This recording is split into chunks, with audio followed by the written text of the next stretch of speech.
here and I welcome you all on behalf of Class Secondary School and Junior College Saraswati Nagar, Nasik.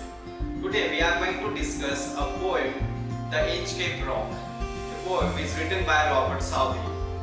Robert Southey is born in 1774 and died in 1843.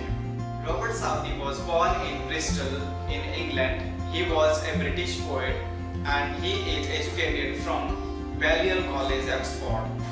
He was a poet laureate of England from 1813 to 1843. Some of his famous poems like The Scholar, The Battle of Pelham, Bishop Hatto, The Inchcape Rock are very popular with the school children. The Inchcape Rock is a ballad. It is a story of 14th century attempts by the abbot of Aberbrothock to install a warning bell on Inchcape, a notorious sandstone reef about 11 miles off the east coast of Angus, Scotland, near Dundee and Fife, occupied by the Bell Rock Lighthouse. Robert Southey was inspired by the legendary stories of pirates who removed the bell on the Inchcape Rock, placed by the abbot of Aberbrothock. This poem gives us the message that those who do wrong things will meet the due punishment. The Inchcape Rock by Robert Southey. No stir in the air, no stir in the sea.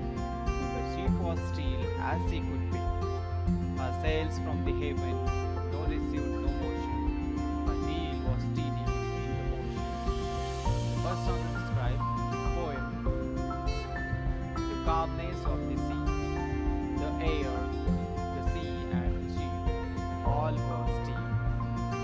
Without either sign or sound of their shock, the waves flowed over the Inchcape Rock. So little they rose, so little they fell, they did not move the Inchcape Bell. Second stanza describes the mild sea waves. The waves were rising and falling so little that they did not make any sign or sound. The worthy abbot of Aberbrothock had placed that bell on the Inchcape Rock.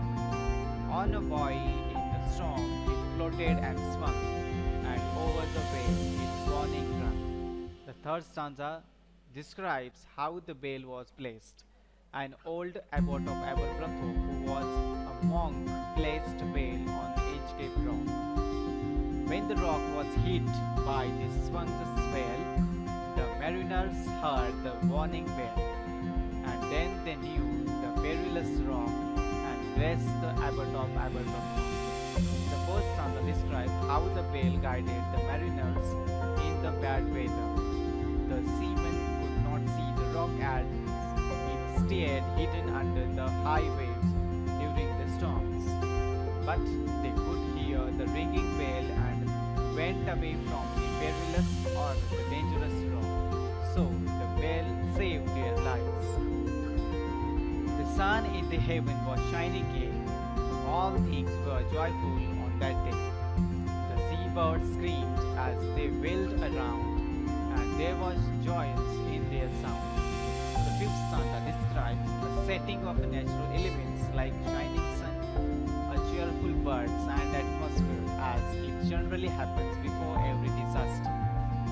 The buoy of the Inchcape Bell was seen, a darker speck on the ocean green. Sir Ralph the Rebel walked his deck and fixed his eye on the darker speck. The sixth stanza begins with the entry of the villain Sir Ralph the Rover.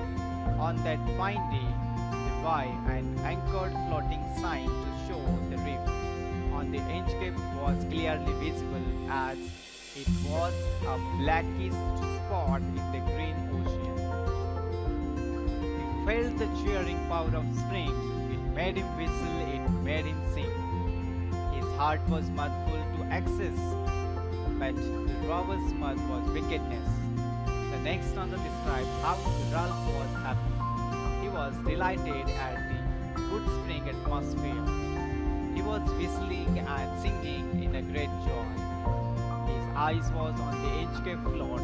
Quoth he, "My men, put out the boat and row me to the Inchcape Rock, and I will plug the abbot of Aberbrothock." This stanza describes the robber himself speaks and reveals his desire. His eyes were fixed on the floating buoy on the Inchcape rock. Sir Ralph the robber ordered his crew to take the boat to the Inchcape rock. The boat is lowered, the boatmen row, and to the Inchcape rock they go. Sir Ralph bent over from the boat and he cut the bale from the Inchcape float. This stanza describes that the robbers men took the boat to the Inchcape rock. Sir Ralph the robber bent over the boat and cut the bale from the rock. Down sank the bale with a gurgling sound. The bubbles rose and burst around. Quoth Sir Ralph, "The next who comes to the rock won't be blessed the abbot of Aberbrothock." This stanza describes how the bale was sinking down, making the bubbling sound. Bubbles rose and burst around. Sir Ralph was happy, thinking that the bale would save no more ships and the seamen no longer blaze the abbot of Aberbrothock. Sir Ralph the robber sailed away. He scoured the seas and many a day, and now grown rich with plunder stored, he steers his course of Scotland's shore. This stanza describes Sir Ralph the robber then sailed away from the rock. Therefore he had robbed and looted many ships which made accident crashing to the Inchcape rock. So thick has spreads the sky, they cannot see the sun on high. The wind had blown a gale all day, at evening it had died away. This stanza tells us about the gloomy atmosphere on the day the robber is sailing to Scotland. On the deck, the robber takes his stand. So dark it is, they see no land. Quoth Sir Ralph, "It will be lighter soon, for there is the dawn of the rising moon." This stanza tells us the gloom and its effect on Sir Ralph the robber. The robber is now on the deck of his ship. His crew can't see the land, as it is very dark to see anything. "Canst hear," said one, "the breakers roar, for methinks we should be near the shore. Now where we are I cannot tell, but I wish we could hear the Inchcape bell." This stanza describes Ralph's crewmen say that they are hear the roaring sound of the waves breaking against something, so they hope that they should be near to the shore. They hear no sound, the swell is strong, though the wind had fallen, they drifting along. Feel the vessel strike with a shivering shock. "Oh Christ, it's the Inchcape rock." This stanza describes the climax scene, but for their shock there was no sound. The tides were strong, the robbers and his teams were drifting along with the ship. Suddenly the vessel gets a jerking. They all realize that the vessel has hit the Inchcape rock. Sir Ralph the robber tore his hair. He cursed himself in his despair. The waves rushed in on every side. The ship is sinking beneath the tide. This stanza describes how Sir Ralph the robber gets punishment for his crime. He pulls his hairs in frustration. He curses himself for his avid deeds. But even in his dying fear, one dreadful sound could the robber hear, a sound as if the Inchcape bell, the devil's below, was ringing his name. In the last stanza describes the punishment reserved for Ralph the robber. Sir Ralph the robber is dying.